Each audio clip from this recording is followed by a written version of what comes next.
गुरु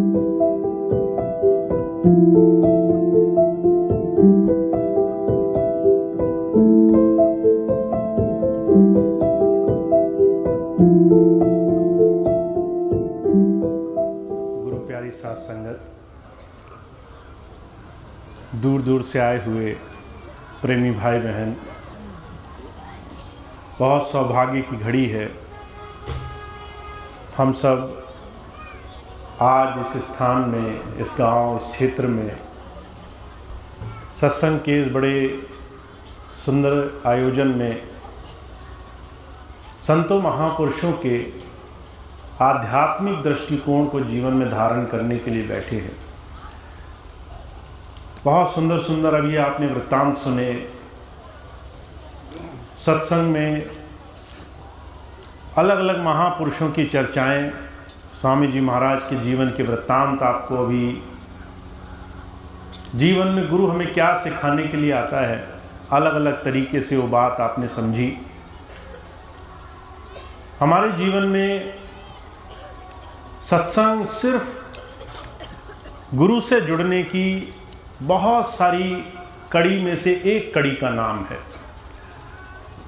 अगर सिर्फ सत्संग सुनने से हमारे जीवन में सब कुछ हो जाता, सिर्फ सत्संग से ही हमारा जीवन तर जाता, तो आज ही हमने कई घंटों का सत्संग सुन लिया। पर सच्चाई ये है, जब आप घर जाएंगे, जब कल का दिन दोबारा से आपके सामने आएगा, तो आपका मन, आपका संसार, आपकी भौतिक संसार की बहुत सारी जिम्मेदारियां, ये आपको फिर से दोबारा उसी संसार की चिंताओं में खींच लेंगे। दुनिया का कोई इंसान ऐसा नहीं है जो अपने जीवन में किसी एक अच्छे क्षण में हुई किसी एक चीज को जीवन में हमेशा बनाए रख सके। मन की अवस्था ये एक ऐसी अवस्था है जो अपने आप में हमारे जीवन दर्शन को, हम क्या हैं, यह हमें हर रोज दर्शाती है।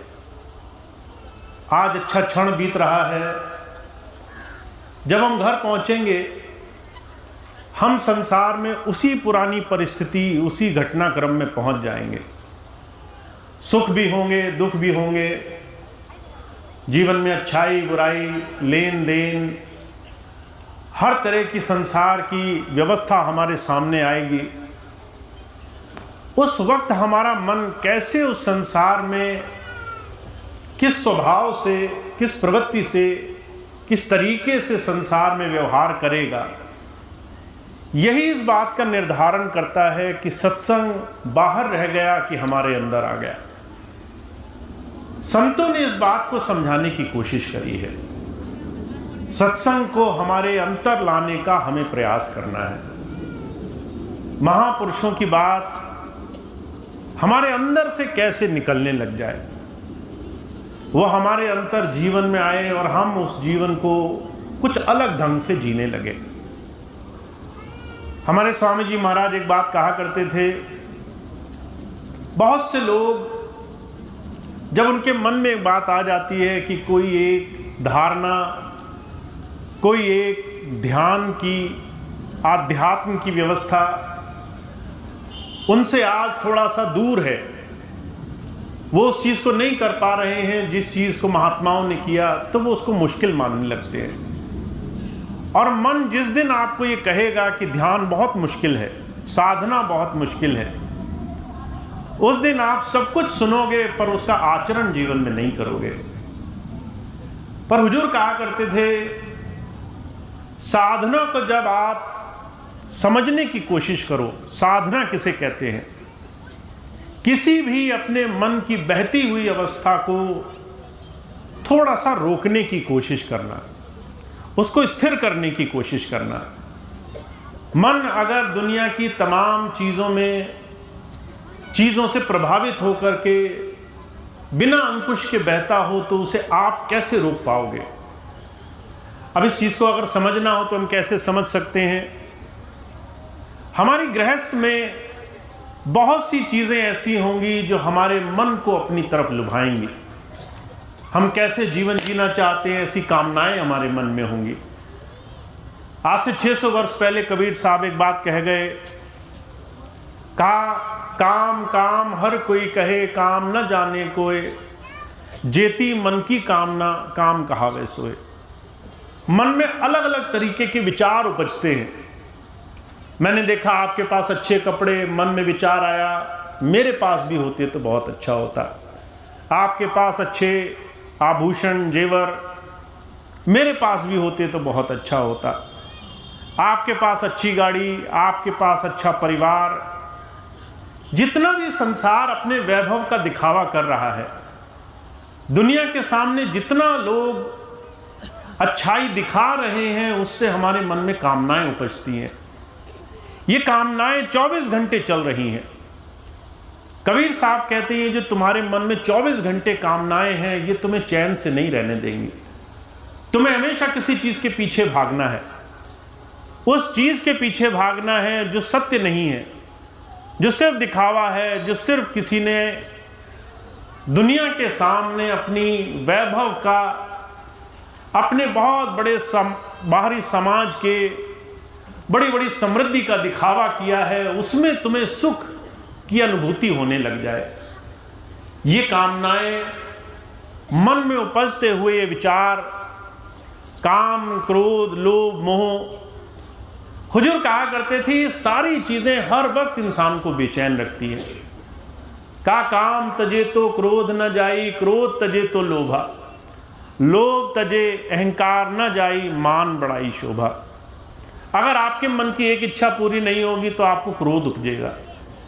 आप अपने बच्चों को कह रहे हैं ये काम करो, बच्चे ने एक बार मना किया, 2 बार मना किया, तीसरी बार मन में से गुस्सा पैदा होता है, ये मेरी बात क्यों नहीं मानता। भाई बहन बात ना माने, माता पिता आपकी न सुने, पति पत्नी आपकी न सुने, पड़ोसी, आपके मित्र, आपके काम वाले आपके हिसाब से न चले। हुजूर कहा करते थे एक विकार दूसरे को, दूसरा तीसरे को, तीसरा चौथे को। 24 घंटे हम इसी संसार के बड़े बड़े झंझटों में मन के पीछे भागते हैं। महात्मा बुद्ध एक बात कहा करते थे तुम संसार में आए और तुमने मन को नहीं साधा, मन को स्थिर नहीं किया तो सत्संग नहीं हुआ तुम्हारा मन अगर ठहरना नहीं शुरू हुआ, मन दुनिया के पीछे भागना नहीं बंद हुआ तो तुम्हारा सत्संग नहीं हुआ। मन को साधना एक हमारे हर रोज के जीवन का अभ्यास है। गुरुजी सिर्फ तुम्हें शब्दी नाम नहीं देते हैं, कोई जबान से रटे जाने वाले कोई शब्द नहीं देते हैं। गुरु तुम्हें तुम्हारे मन को कैसे साधना है, इस चीज को तुम्हें जीना सिखाते हैं। जब आज तुम घर जाना, तुम्हारे मन में एक विचार उपजे, तुम उसको मना करना सीखना। तुम्हारे मन में आया आज मैं खा लेता हूं, तुम कहना अभी नहीं खाऊंगा। तुम्हारे मन में उपजे इसको गुस्सा कर देता हूं, तुम उस विचार को रोक कर देखना आज मैं क्रोध नहीं करता हूं। तुम्हारे मन में विचार आए ये दूसरे ने कमाया, ये मैं भी कमाने के लिए पागल हो जाता हूं, आप एक बार उस विचार को रोक कर देखना कि मैं आज नहीं करता हूं। हुजूर कहा करते थे अपने मन को साधना ये जीवन में आप पाओगे इतना आसान नहीं है। आपके कहने मात्र से मन नहीं रुक जाएगा, आपके कहने मात्र से मन आपकी बात नहीं मानने लगेगा। ये वो साधना है, ये वो मन को स्थिर करने की अवस्था है जो संत आपको सिखाना चाहता है। इसलिए एक बार जब हुजूर कृपाल सिंह जी महाराज से पूछा गया आध्यात्म की, धर्म की, भक्ति की सबसे ऊंची परिकाष्ठा क्या है, तो महाराज जी कहने लगे ध्यान क्या है ये हमें और आपको सीखना है। ध्यान कैसे हम अपने जीवन में, अपने जीवन की सबसे ऊंची स्थितियों में इसकी गिनती करें, इस बात को सीखना है। ध्यान अगर हमें आ गया तो हमारा जीवन सब कुछ, हर चीज हमारे हिसाब से होने लग जाएगी। ध्यान आज भी आप करते हो। अगर मैं आपसे कहूं कि आपको ध्यान बहुत अच्छे से आता है तो आप विश्वास नहीं मानेंगे। पर हुजूर कहा करते थे दुनिया का हर एक इंसान ध्यान के बगैर जीवन को नहीं जी सकता। आप जब गृहस्थ में हो, आप ध्यान का बाहरी संसार में अलग अलग तरीके से अभ्यास करते हो। आपके घर में बच्चे हो जाएं, देखो आपका ध्यान कितना उनकी तरफ रहता है। बच्चे थोड़े से बड़े हो जाएं, देखिए आपका ध्यान कैसे 24 घंटे उनके विकास में लगा रहता है। कई बार मेरे पास माताएं बहनें आती हैं, हमारे बच्चे पढ़ नहीं रहे, इस चिंता में वो अपने शरीर को सुखाए जा रही हैं। बच्चे बात नहीं मान रहे। महाराज जी कहा करते थे ये क्यों संभव हुआ? ध्यान वहां लगा हुआ है। जिस चीज पर ध्यान लगाओगे वो चीज तुम्हारी बढ़ती जाएगी। अगर ध्यान बच्चों में है तो बच्चे बढ़िया हो जाएंगे। ध्यान धन में, संपत्ति में, कारोबार में, दुकानदारी में है तो दुकान अच्छी हो जाएगी। ध्यान अगर परिवार में है, समाज में है तो समाज अच्छा हो जाएगा। ध्यान जिस चीज में लगाओगे वो चीज तुम्हारी अच्छी होने लग जाएगी। महाराज जी कहा करते थे अगर तुम्हारे दिल में आ जाए कि मुझे आज घर साफ करना है, आपका ध्यान हो उस चीज में तो आप चुन चुनकर कोनों कोनों से तरह तरह की मैल निकाल लोगे। पर अगर आपका ध्यान नहीं है तो वो चीज गंदगी से भर जाएगी। जब आप सारी चीजों पर ध्यान देते हो और अपने ऊपर ध्यान नहीं देते, जब आप अपने मन को नहीं देखते, जब अपने ख्याल को नहीं देखते, तो आपका मन जहां चाहे वहां बहना शुरू हो जाता है। और कबीर साहब एक चीज और कहते हैं, इस चीज को धारण करने की आवश्यकता है। का कामी का गुरु कामनी, लोभी का गुरु दाम, कबीरा का गुरु संत है, नित जपावे नाम। तुम अपने मन को आज जाकर देखना घर पे, जब तुम खाली बैठे हो, कोई तुम्हारे नजदीक ना हो, देखना मन में कैसे विचार उपजते हैं। अगर मन में इच्छाएं उपजे कि मुझे ये और मिलता तब शायद मैं सुखी रहता, तो तुमने किसे गुरु बना रखा है, इस बात को फौरन स्वीकार कर लेना। मन में अगर संसार की इच्छाएं उपज रही हैं तो काम तुम्हारा गुरु है, गुरु तुम्हारा गुरु नहीं है, फिर काम तुम्हारा गुरु है। अगर तुम बैठे हो और तरह तरह संसार की चीजों में अपेक्षाएं उपज रही हैं, लोगों को देख देख करके कुंठित भावना आ रही है, क्रोध उपज रहा है। आप कई ऐसे लोगों को देखते होंगे, जैसे ही उनके पास बैठे वो शिकायत करना शुरू कर देते हैं, कभी इसकी कभी उसकी बुराई, कभी इसकी शिकायत। एक क्षण में उनके पास दुनिया भर को गाली देने के 1000 साधन हैं। कहते अगर तुम्हारे मन में खाली बैठे हो, दूसरे के लिए सिर्फ अवहेलना निकले, बुराई निकले, दोष निकले, दूसरे की गलतियां सुनाते सुनाते मुंह न थके, तो कहते हैं तुम्हारा गुरु क्रोध है। फिर तुमने गुरु को गुरु नहीं बनाया। हुजूर कहते हैं तुम्हारे मन की अवस्था ही तुम्हारे गुरु के होने का निर्धारण कर रही है। इस बात से आंखें मत चुराओ, इस बात से भागो मत, इस बात को स्वीकार करो कि तुम्हारा मन तुम्हें किसी और चीज की भक्ति करा रहा है। जिस दिन तुम उस प्रभु के नाम का गुणगान करने लगोगे, अभी थोड़ी देर पहले आपने प्रेम भक्ति के बड़े सुंदर सुंदर शब्द सुने, कैसे लोगों ने भक्ति करी है, कैसे उस प्रभु की याद, उसके ध्यान, उसके नाम के सिमरन कर करके जीवन में उस प्रभु की याद करी है। सुल्तान बाहू एक फकीर हुए हैं। एक बार जब उनसे पूछा गया कि तुम तो बहुत बड़े फकीर हो, बहुत बड़े विद्वान हो, अभी बहुत से लोग मेरे नाम की भी बड़ी तारीफ कर रहे थे, भैया जी ये हैं, भैया जी वो हैं। एक बार जब सुल्तान बाहू से कहा गया, जो विवेकी पुरुष है वो कैसे जवाब देता है। सुल्तान बाहू से एक बार कहा गया तुम तो बहुत बड़े फकीर हो, बहुत बड़े महात्मा हो। वो कहने लगे तू करता तू भया, मुझ में रही न हूँ, वारी तेरे नाम की जित देखूं तित दू। कहते तुम दुनिया में जिसकी भी बड़ाई कर लो, दुनिया में कोई कर नहीं रहा है।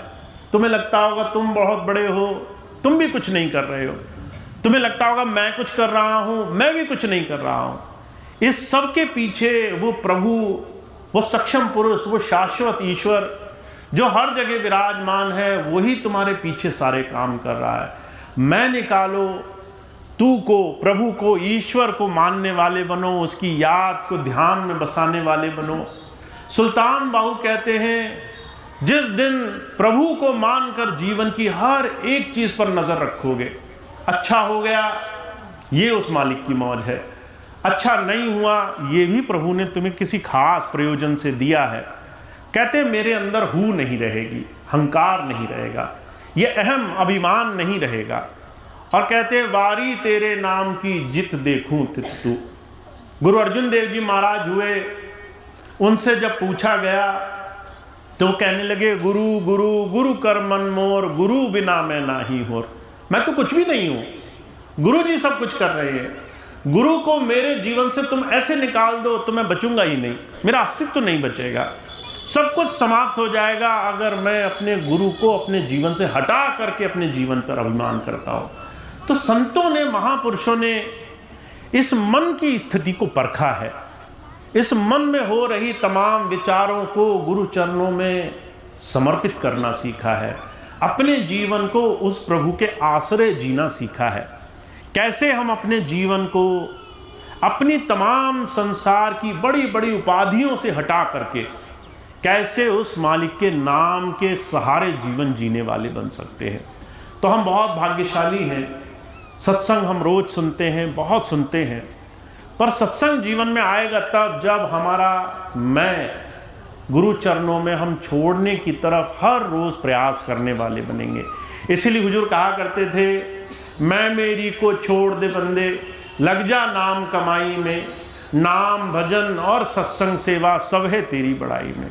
अगर तुमने इस मैं को, अगर अपने संसार में स्वामित्व को कि मैं संसार की चीज़ें बनाने बिगाड़ने योग्य हूँ, 24 घंटे दुनिया की चीज़ों में लगे रहने की अपनी मन की वृत्ति को छोड़ दिया, थोड़ा सहजता से उस प्रभु के जीवन को स्वीकार करना शुरू कर दिया, आज घर जाना और एक बार इस चीज़ का अभ्यास करके देखना। कुछ लोग आएंगे तुम्हारी बड़ाई करेंगे, प्रभु चरणों में छोड़ देना। उस वक्त अपने आप से अभ्यास करना, मैंने नहीं किया, करने वाला कोई और है, मैं सिर्फ निमित्त हूँ, उसने जैसे कराया कर लिया। अगर कोई तुम्हारी बुराई कर जाए तो और ज़्यादा अभ्यास करना। एक बार कोई तुम्हें आंखें दिखा जाए, कहना मुझे नहीं दिखा रहा है, ये अपना दोष, अपना मन, अपनी स्थिति बयान कर रहा है, मैं इसमें दोषी नहीं हूँ, मैं तो सिर्फ निमित्त हूँ, मैं सिर्फ जीवन में उस प्रभु के भाड़े में रह सकता हूँ। कोई तुम्हें गाली दे जाए, कोई आंख दिखा जाए, कोई तुम्हारा बुरा करने की कोशिश करे, तुम मन में एक लेश मात्र रखने की कोशिश नहीं करना। जब आप इस चीज़ का अभ्यास करोगे तब धीरे धीरे जीवन बदलेगा, तब धीरे धीरे गुरु के होगे, तब धीरे धीरे गुरु तुम्हारे अंतर में बैठेगा। तो हम और आप बहुत भाग्यशाली हैं, हम शिष्य बनने आए हैं, हम गुरु के चरणों में जुड़ने आए हैं। गुरु के चरणों में जुड़ना, गुरु से सौभाग्य पाना, जीवन में गुरु की दात पाना, ये बहुत बड़ी धरोहर है। और वही अपने जीवन में इसे बना पाया है जिसने हर रोज़ गुरु की याद से अपने जीवन के विकार मिटाए हैं। तो आप और हम अपने जीवन में इस गुरु नाम की कमाई करें।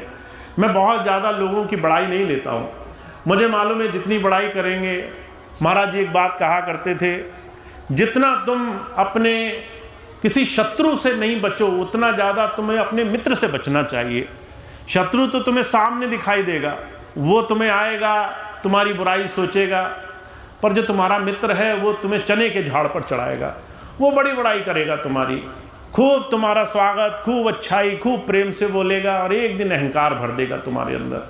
तुम जो है छाती फुलाकर घूमोगे कि मैं न जाने कितना बड़ा शेख हूँ, मैंने न जाने कितने बड़े बड़े काम किए हैं, और उसी दिन से तुम्हारी उल्टी गिनती शुरू हो जाएगी। तो जब भी कोई बड़ाई करे फौरन गुरु जी के आगे समर्पित कर दिया करो कि हे प्रभु, अच्छाई और बुराई दोनों से मेरे मन को बचा कर रखना, मेरे अंदर अहंकार ना आए, मैं शरणागत हो सकूं, मैं तुम्हारी दया देख सकूं, अच्छे और बुरे दोनों में तुम्हारा हाथ देख सकूं। जब आप थोड़ा सा अपने जीवन को इस तरीके से शरणागत रखोगे तब गुरु के होने लग जाओगे। तो मैं तो सिर्फ इतनी बात कहता हूँ, हमें स्वामी जी इस तरह से अपने जीवन में सेवा के, सत्संग के, उस प्रभु नाम की याद में लगाए रखने के योग्य बनाकर रख सकें, हमें उस तरफ चलाते रहें, ये हमारे जीवन की बहुत बड़ी धरोहर होगी। तो ऐसी विनम्रता से हमने अपने गुरु को अपनाना है, ऐसे ही प्रेम भाव से हमने अपने जीवन में हर रोज़ गुरु को अपने जीवन में धारण करके रखना है, हर रोज़ सत्संगी बनने का प्रयास करना है, हर रोज़ शिष्य बनते रहना है। एक पल भी मन में अभिमान नहीं आने देना कि हम बन चुके हैं, हमने सब कुछ पा लिया है, अब कुछ पाना योग्य नहीं रहा। क्योंकि जिस दिन आप उस प्रभु के दरबार में हमेशा अपने मन को शिष्य बनाकर रखोगे, हमेशा आपको मिलता रहेगा, हमेशा जीवन उस प्रभु की कृपा से भरपूर रहेगा। तो ज़्यादा बात नहीं कहूँगा, हम सबको स्वामी जी की ऐसी दया मेहर, आशीर्वाद, प्रेम, प्यार हमेशा मिलता रहे, हमेशा हम उनके प्रेम को अपने जीवन में बना कर रख सकें। और कबीर साहब आखिर में एक बात और कहते हैं, इस प्रेम को बनाने का एक सहज सा परीक्षण है, एक बड़ी आसान सी इसकी परख है। का हरि से तू मत हेत कर, कर हरिजन से हेत, माल मुल्क हरि देत है, हरिजन हरि ही देत।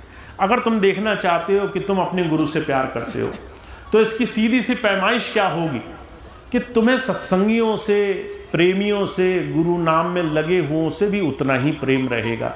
ये जाने बगैर कि वो अच्छे हैं या बुरे हैं, ये दोनों ही चीज़ें नज़र से हटाकर तुम सबसे बड़े प्रेम भाव से मिलोगे, सबसे प्रेम करोगे। जितना गुरु के प्रेम को तुम उनके प्रेमियों में देखोगे उतना ही ज़्यादा तुम्हारा प्रेम बढ़ता जाएगा। तो बड़ा आसान सी तरकीब है, सबसे सहज भाव से जुड़ो, सबसे सहज भाव से प्रेम रखो, सबके अंदर अपने गुरु की छवि देखो और अपने जीवन में उसकी याद से जीवन को बहुत प्रेम भाव से गुजारा करो। तो इतनी बात कह के मैं अपनी बात समाप्त करता हूँ। आप सभी भाई बहनों का बहुत बहुत धन्यवाद।